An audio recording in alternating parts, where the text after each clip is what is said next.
શારદીય નવરાત્રિનો 5મો દિવસ સંતાન પ્રાપ્તિ માટે કરો માં સ્કંદમાતાની પૂજા વિધિ, ઉપાય, મંત્ર, પ્રસાદ સહિત તમામ જાણકારી આ વિડીયોમાં।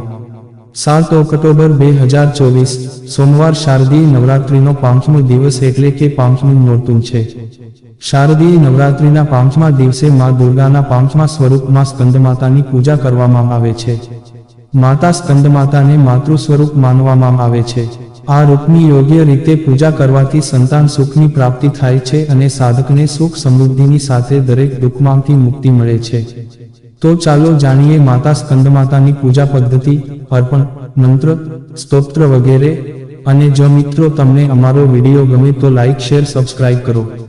ધન્યવાદ। હિન્દુ શાસ્ત્રો અનુસાર માં દુર્ગાના 5મા સ્વરૂપમાં સ્કંદમાતાનું સ્વરૂપ શુભ માનવામાં આવે છે। જો આપણે માતાના મોહક સ્વરૂપ વિશે વાત કરીએ તો તેણીને 4 હાથ છે, જેમાં કાર્તિકેયજી બાળકના રૂપમાં 2 હાથમાં અને ચોથા હાથે આશીર્વાદ આપતા જોવા મળે છે। માતા કમળમાં બેસે છે અને વાહનની વાત કરીએ તો તે સિંહ છે। માં સ્કંદમાતા પૂજા પદ્ધતિ।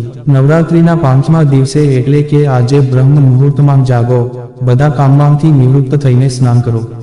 આ પછી જો કળશની સ્થાપના થઈ ગઈ હોય તો પહેલા તેની પૂજા કરો।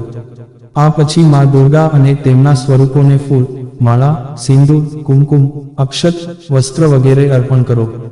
આ પછી કેળા અને મીઠાઈની સાથે બીડા ચઢાવો। આ પછી ઘીનો દીવો અને ધૂપ પ્રગટાવો અને માં દુર્ગા ચાલીસા, દુર્ગા સપ્તશતી મંત્ર, સ્કંદમાતા મંત્ર અને સ્તોત્રનો પાઠ કર્યા પછી અંતમાં આરતી કરો। સ્કંદમાતાનો પ્રસાદ। માતા સ્કંદમાતાને પીળા રંગની વસ્તુઓ પસંદ છે।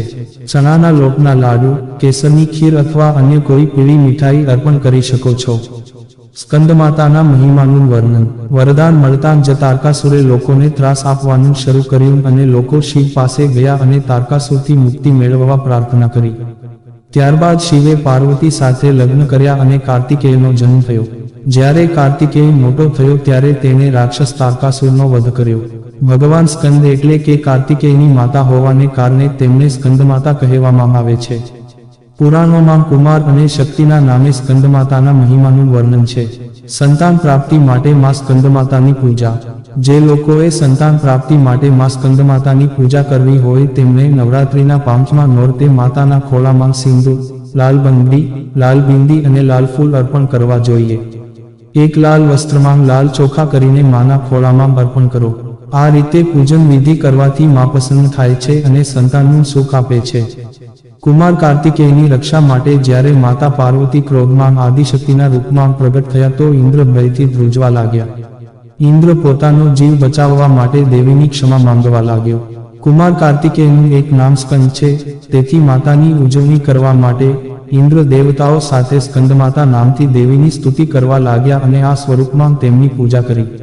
આ સમયથી દેવી તેના 5મા સ્વરૂપમાં સ્કંદમાતા તરીકે ઓળખાવા લાગી અને નવરાત્રિના 5મા દિવસે તેમની પૂજાનો નિયમ નક્કી કરવામાં આવ્યો।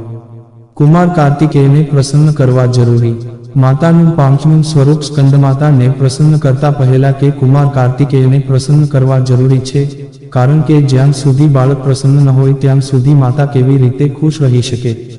તેથી પંચમી તિથિ પર 5 વર્ષની 5 કુંવારિકા અને કુમારને ખીર અને મીઠાઈ ખવડાવો। બાળકીઓને શૃંગારના પ્રસાદ ન આપો। જળમાં લવિંગ નાખીને કરો, આ ઉપાય થશે લાભ। એવું માનવામાં આવે છે કે વાણી ક્ષેત્ર સાથે જોડાયેલા લોકો પર સ્કંદમાતાનો વિશેષ પ્રભાવ હોય છે। જેમને ગળામાં કોઈ પણ પ્રકારની સમસ્યા હોય કે વાણીમાં ખામી હોય તો તેમને ગંગાના જળમાં 5 લવિંગ મિક્સ કરીને સ્કંદમાતાને અર્પણ કરવા જોઈએ। આ સિવાય સિંગિંગ, એન્કરિંગ અથવા અન્ય અવાજના ક્ષેત્ર સાથે સંબંધિત વ્યવસાયો સાથે જોડાયેલા લોકોએ પણ આ ઉપાય કરવો જોઈએ, તે તેમના માટે ફાયદાકારક રહેશે। પૂજા અને ભોગ। સવારે સ્નાન કર્યા પછી સ્વચ્છ કપડાં પહેરો। સ્કંદમાતાની મૂર્તિ પૂજા સ્થાન પર સ્થાપિત કરો। તે પછી પૂજા શરૂ કરો। માતાની મૂર્તિને ગંગાજળથી શુદ્ધ કરો। પછી ફૂલ ચઢાવો, મીઠાઈઓ અને 5 પ્રકારના ફળો ચઢાવો। ભોગમાં 6 એલચી પણ ચઢાવવામાં આવે છે। કલશને પાણીથી ભરો અને તેમાં કેટલાક સિક્કા મૂકો। આ પછી પૂજાનું વ્રત લેવું। સ્કંદમાતાને રોલી કુમકુમ લગાવો। માતાની આરતી કરો અને મંત્રનો જાપ કરો। સ્કંદમાતાની કથા। પૌરાણિક માન્યતા અનુસાર તારકાસુર નામના રાક્ષસે ભગવાન બ્રહ્માને પ્રસન્ન કરવા માટે કઠોર તપસ્યા કરી હતી। તેમની કઠોરતાથી પ્રસન્ન થઈને બ્રહ્માજીએ તેમને દર્શન આપ્યા. તારકાસુરે બ્રહ્મા પાસેથી અમૃતનું વરદાન માંગ્યું. આના પર બ્રહ્માજીએ તારકાસુરને સમજાવ્યું કે જેને જન્મ લીધો છે તેને મરવું પડશે. આના પર તારકાસુરે શિવના પુત્રના હાથે મૃત્યુનું વરદાન માંગ્યું, કારણ કે તેને લાગતું હતું કે શિવ ક્યારેય પરણશે નહીં અને લગ્ન ન કરવાથી પુત્ર થશે નહીં. આ રીતે તે મરશે પણ નહીં. સ્કંદમાતાનો મંત્ર. સિંહાસનગત નિત્યમ પદ્મશ્રીકાર દોયા સદા શુભકામનાઓ. દેવી સ્કંદમાતા યશસ્વીની. ઓમ દેવી સ્કંદમતાય નમઃ. સ્કંદમાતાનું કવચ. એમ બીજાલિંકા દેવી પદયુગ્મદ્રા પરાહૃદયમ પાતુ સા દેવી કાર્તિકયુતાદ. શ્રી હિંગ હુમ એમ દેવી પૂર્વસ્યામ પાતુ સર્વદા સર્વાગ્મેન સદા પાતુ સ્કંદમાતા પુત્ર પ્રદાદ.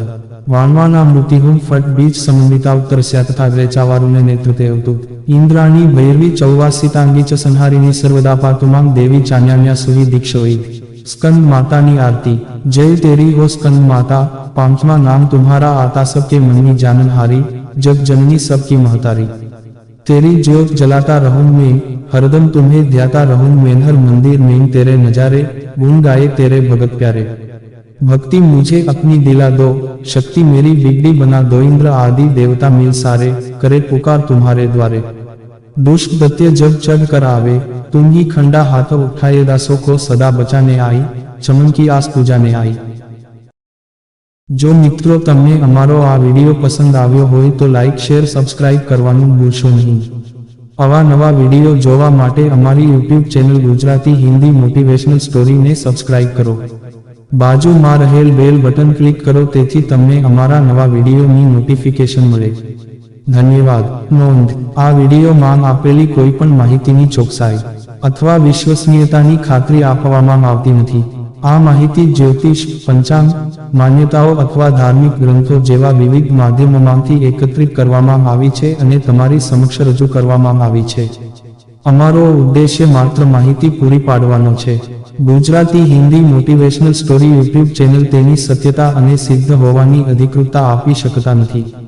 કોઈ પણ રીતે તેનો ઉપયોગ કરતા પહેલા કૃપા કરીને સંબંધિત નિષ્ણાતની સલાહ અચૂક લેવી.